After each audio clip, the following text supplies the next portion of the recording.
equals does your device need fixing? We offer a free diagnosis.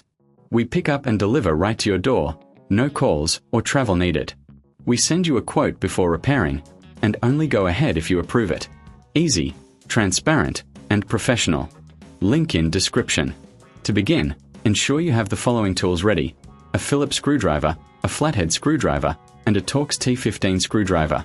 These will be essential for disassembling your Dyson V10. Start by removing the dustbin.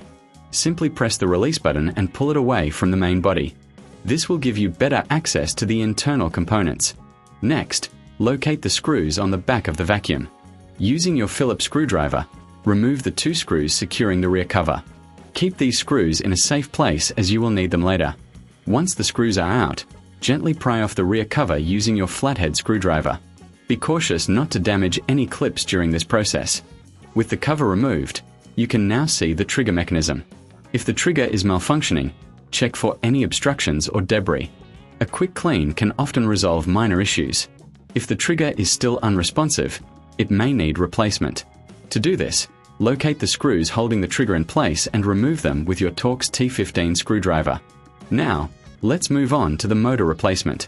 First, disconnect the battery by pressing the release button and pulling it out. If you reckon this is too hard, remember we offer pickup and delivery at your home, making it easier for you to get professional help. With the battery removed, locate the motor assembly. There are typically 4 screws securing the motor. Use your Phillips screwdriver to remove these screws. Once they are out, gently lift the motor out of the housing. Before installing the new motor, ensure the area is clean. Use a soft brush or compressed air to remove any dust or debris.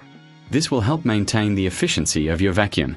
Now, take your new motor and carefully place it into the housing. Secure it with the screws you previously removed. Make sure it's tightly fitted to avoid any vibrations during operation.